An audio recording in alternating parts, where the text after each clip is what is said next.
Coming up next on KYOU News for You at 10. As the pandemic continues to rage, local farmers brace themselves for the harvest. Below normal temperatures are going to be continuing over the next couple of days. I've got a look at how high those temperatures will be coming up in just a few minutes. Plus, how Ottumwa Main Street business owners are reacting to the thought of a potential building purchase by the school district. These stories and more as KYOU News for You at 10 starts right now. Live from Ottumwa, the news that's important to you. This is KYOU News for You at 10. Good evening, I'm Monaghan. After several warm days this week, it finally looks like we've hit that fall weather. Let's get a look at our first alert forecast with meteorologist Kaylee Puchel. Today started our pattern shift across the year with much cooler air this afternoon. We're into the 30s and 40s across the state of Iowa. Notice a lot of blue on this map, lots of 30s and 40s. We can anticipate temperatures to drop even further as we head towards the overnight hours tonight. Here's a look at that planner. 38 degrees at midnight. We'll be staying into the mid to upper 30s all the way through tomorrow morning. Anticipating clear skies overnight will allow those temperatures to drop pretty quickly. 42 degrees at 9 and low 50s as we head towards noon tomorrow afternoon. Winds are going to be staying fairly light as we head into the overnight hours, but will increase yet again as we head towards tomorrow. Here's a look at 6 o'clock in the morning for your Friday. Light winds, but they will start to increase once we get past there. We could see winds anywhere between 10 and 20 miles per hour sustained with higher gusts than that, especially throughout the afternoon and evening. We do have the potential for frost heading into the overnight hours tonight. A look at where it has the highest chance coming up in just a few minutes. And harvesting for local farmers looks a bit different amid the COVID-19 pandemic. KYOU's Shelby Slaughter met up with a local farmer about the current state of the industry and how they're preparing for the upcoming harvest. It's harvesting season for farmers around the state of Iowa, but this year looks a bit different. Local farmer Roger Wuthridge says in his 45 years of farming, this year has no doubt come with its own set of challenges. It has. It's been a challenge because you don't expect a COVID situation where the markets drop for a reason you never thought could happen. Wuthridge says the ongoing pandemic has created longer hours for farmers, a shift in strategies during this busy time. But the pandemic wasn't the only thing to upend farmers this year. Many farms and crops were severely damaged and left with nothing following a derecho back in August in Cedar Rapids. But it did help give a leg up for local farmers in this area. It does help a little bit, but I think it's more the international market. China's buying more grain, the dollar's cheaper, just the whole world situation's changed. He says there are lots of factors that have contributed around the world to the current grain market, which has been a bit of a boost for local farmers during these unforeseen times. Shelby Slaughter, KYOU News for You. And we have an update to yesterday's fire at Fairfield High School. Charges have now been filed against a 15-year-old as by Fairfield police. They've been charged with reckless use of fire, which is a misdemeanor, and the case has been referred to the juvenile court officer. And Good Samaritan in Ottumwa still has residents and staff infected with the coronavirus. KYOU checked in to get an update on the facility. The spokeswoman says they have 3 active residential cases and 4 active employee cases. The facility has had 21 deaths total from the coronavirus alone. And during the last board meeting of September, the Ottumwa Community School District proposed purchasing a prominent building on the town's Main Street to be used for a new program. But one Main Street business owner had some concerns about how that move could affect commerce in the downtown area. KYOU's James Barrickman spoke with that business owner today to hear his concerns. At the September 25th Ottumwa School Board meeting, district officials proposed purchasing the currently vacant Market on Main building.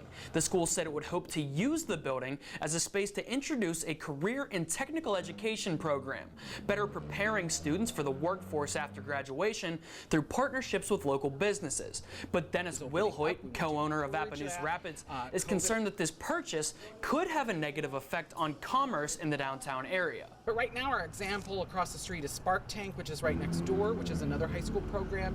Lovely facility, good work in that program, but it is really basically a dark storefront because the front door is locked most of the time. And while Will Hoyt says he supports the startup of a career and technical program, he feels the Market on Main building could be better utilized to support Main Street business. There are very limited number of storefronts that are ready for businesses to move in. And so that's the thing about Market on Main. It's a space that's ready, or ready with some minor development. That's what we hear all the time from our 20-somethings, 30-somethings that are moving to town. They want nightlife. Does an educational institution really bring nightlife to downtown commerce? Main Street Ottumwa Executive Director Fred Zessinger plans to meet with school officials next week regarding the potential purchase. He and Dennis Wilhoit agree that they'll feel more comfortable with the plan if they're involved with the decisions made going forward. School's only in session 9 months out of the year, so what happens with those 3 months that the school's not in session? Does that building remain activated during that time? And those are kind of the things that I'm looking for. You know, how many people are going to work there? What kind of activities the property going to have?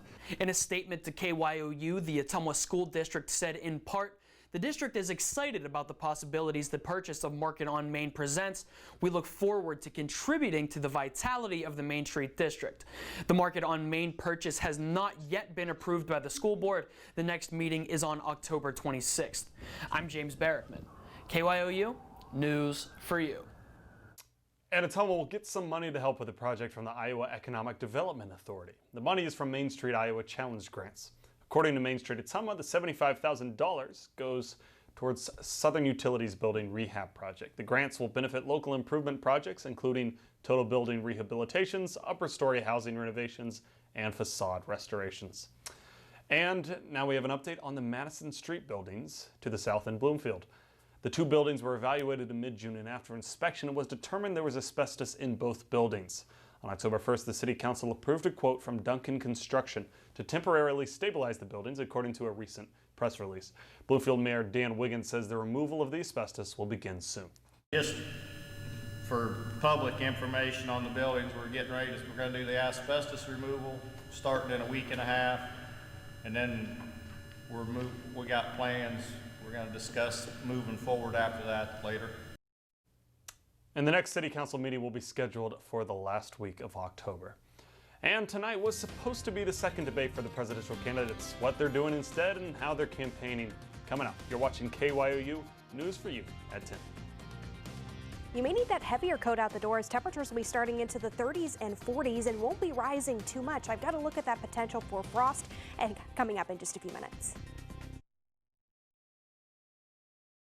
You're watching KYOU News for You at 10. And now, First Alert Weather.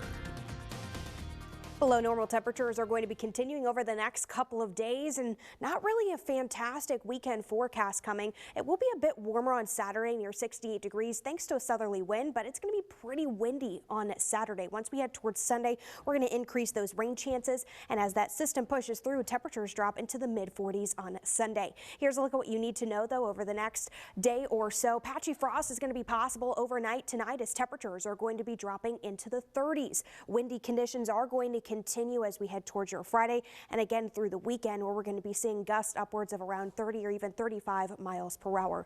Here's a look at tonight's setup. We're mainly being influenced by this high pressure system down to the south and west. We're going to be keeping quiet conditions throughout the overnight hours and really through the end of the week and the beginning of the weekend as far as any precipitation, but those precipitation chances do increase as we head towards Sunday and especially into Monday. Overnight tonight, our low near 35 degrees and mostly clear skies with a light west wind between around 5 and 10 miles per hour. Again, we do have that potential for frost heading into the overnight hours tonight. So if we have pinpoint futurecast here between around 1 o'clock and 5 o'clock in the morning overnight tonight, you notice the highest chance for that is going to be across portions of southern Iowa. If you are in any of those locations, if you have sensitive plants, you're going to want to either bring those inside or make sure you're covering them with a light sheet as we head towards the overnight hours tonight. It's not recommended to use plastic, as that can be more harmful for plants. As we head towards tomorrow morning, once those temperatures rise above that freezing level, make sure to take that covering off so those plants can get back that sunshine and warmth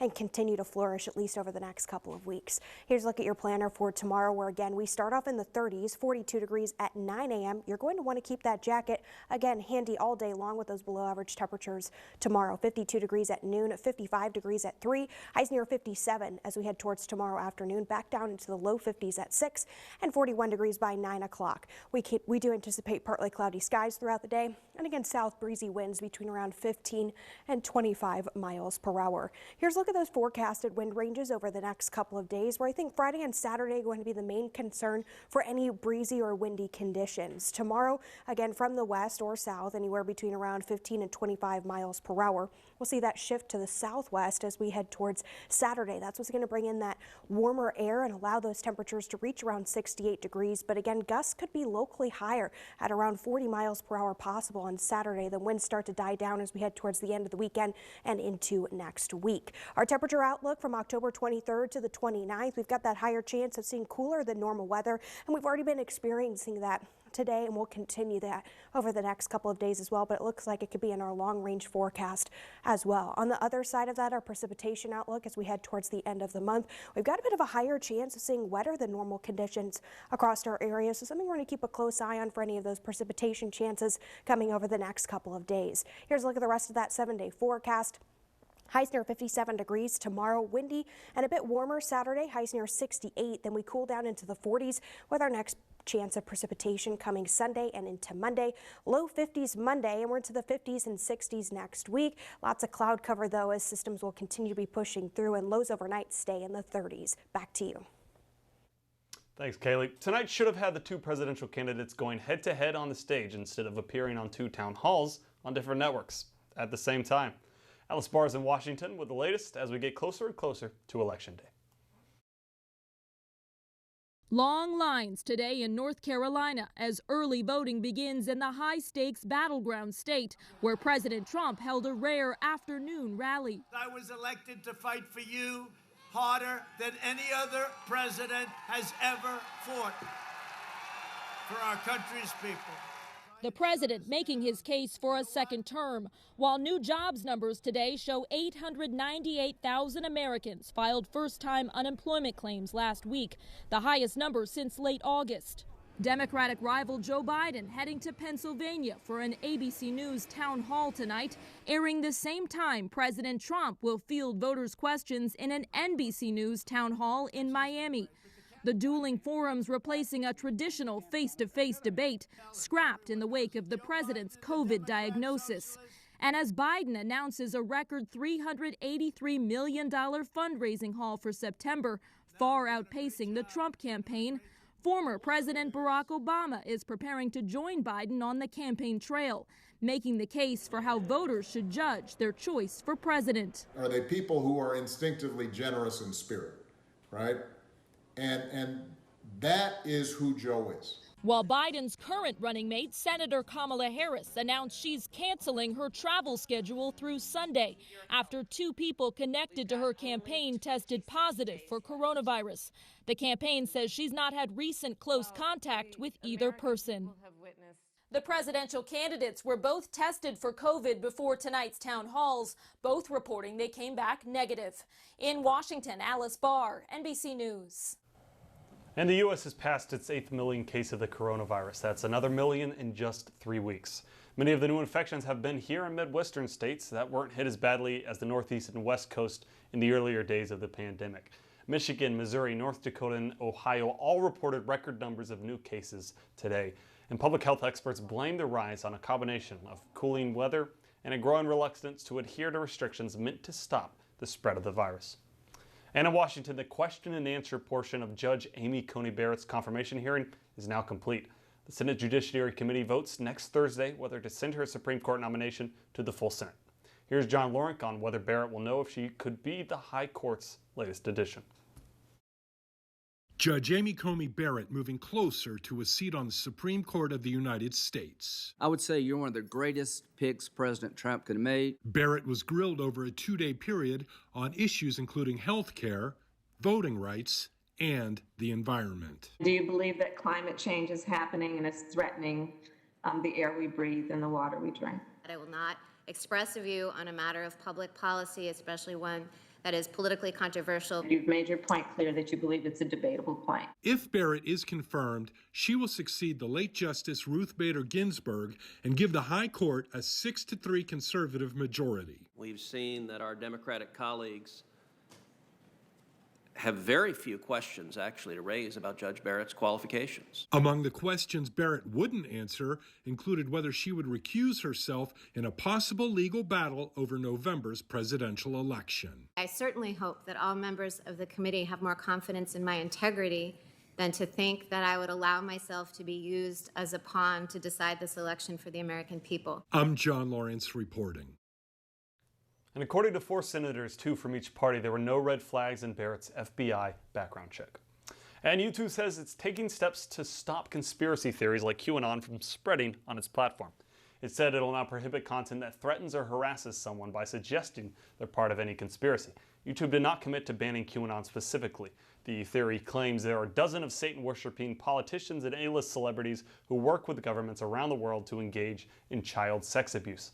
And in the past, YouTube has struggled to enforce its policies, even when it has banned content as it continues to appear on the platform. But the company says it believes this new policy will significantly impact QAnon content. And October 16th is the deadline for states to ask the federal government for logistical or financial help distributing the coronavirus vaccine. Planning is already underway. KYOU's Washington Bureau Chief, Jacqueline Paula-Castro, gives us a look at how the military is preparing for the rollout. The United States military fights terrorism, saves lives during natural disasters, and now its latest mission is the war on coronavirus. What's your plan for getting millions of people vaccinated? So we're all set up with our military. Logistically, we're all set. We have a general who does this. That 4-star Army general is Gus Perna. He's co-leading Operation Warp Speed, the federal government's plan to distribute a vaccine with initial doses available by January 2021. Perna has nearly 40 years of military experience. You're talking about some of the best logisticians in the world. Paul Mango with the Department of Health and Human Services says the military's role is more organizational, not direct distribution. One example, Mango says the military is boxing more than 1 billion needles and syringes into vaccine kits. And we're trying to plan for how much dry ice do we need, how many Band-Aids do we need. This is the biggest role the military's ever played in preparing for vaccine distribution to the public. And it's also the most ambitious timeline for developing, manufacturing, and delivering a vaccine. This is going to be a very complex process. Dr. William Moss with Johns Hopkins Bloomberg School of Public Health says the COVID-19 vaccine could bring new challenges. Some of the vaccines in development need to be stored at very cold temperatures. And he's concerned about high-risk populations getting access to the vaccine first. The trick becomes figuring out how much vaccine to get to different places. While HHS aims to roll out initial doses early next year, President Trump believes it could happen much sooner. In Washington, I'm Jacqueline Paula-Castro. And when COVID hit, nursing homes stopped visits from family members. But was more harm done than good? We'll have the answers coming up next. Live from Ottumwa, you're watching News for You at 10. Available anytime on KYOUtv.com. Nursing homes all around the country are grappling with how to help their residents see their loved ones in person and do it safely. Our national investigative team has found hundreds of facilities reporting shortages in nursing staff and protective equipment. Here's Investigate TV's Lee Zurich with Isolated.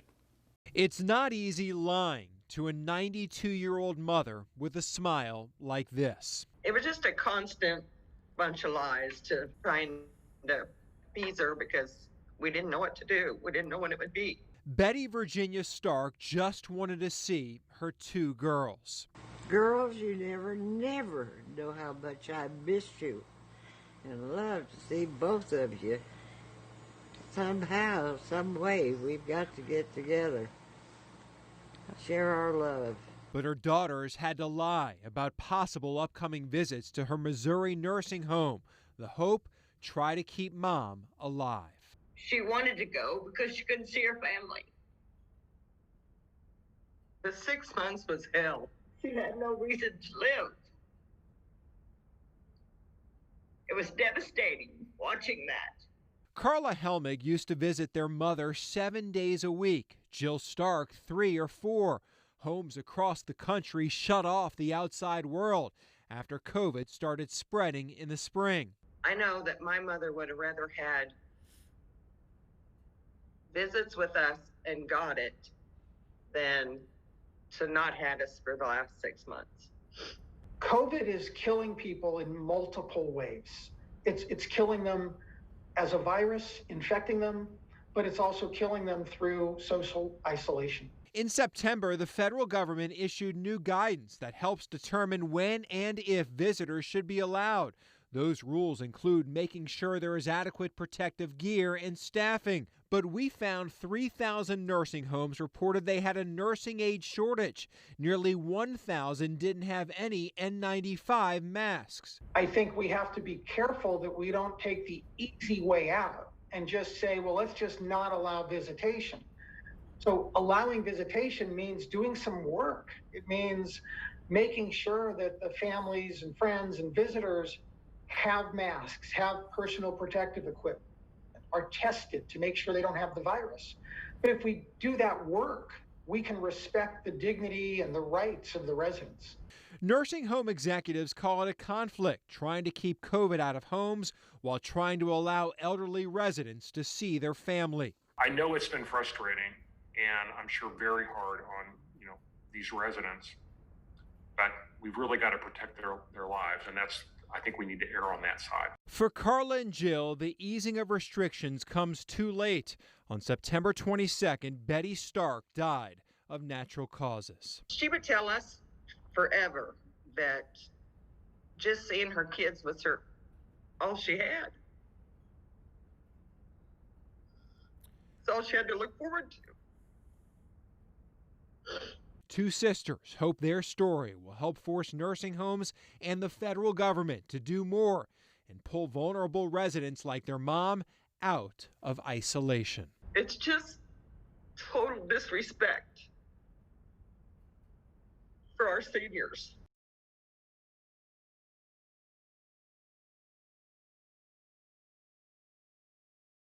And the nursing homes where Betty Stark spent her final months did not comment for this story. Coming up next, we have the latest COVID numbers coming out of the NFL. You're watching KYOU, News for You at 10. And now, KYOU Sports for You. Welcome back. Usually we'd have your Thursday Night Football highlights right around this time, but the NFL has moved the Bills-Chiefs games to Monday evening. However, just because there's no game going on doesn't mean that COVID-19 hasn't affected NFL players. Patriots quarterback Cam Newton, along with teammates Stephen Gilmore and Bill Murray, took the field as they were activated off the team's reserve COVID-19 list. Newton tested positive for coronavirus on October 2nd, with Gilmore and Murray joining him following the Patriots' Week 4 road game against the Kansas City Chiefs. The Atlanta Falcons are the latest team to close their facility as a result of a positive test. The team will work remotely today following one positive COVID-19 test yesterday. And according to the NFL Network, the confirmed new positive case is an assistant coach. This comes a day after a Falcons player was placed in the COVID-19 reserve list. And taking hygiene seriously has never been more important than right now. And on this global hand washing day, Reed Binion tells us how this simple step can actually help protect us. Washing our hands with soap and water is one of the most important things we can do right now to help stop the spread of coronavirus, the flu, and other illnesses. And hand washing does that by breaking down the exterior of the virus.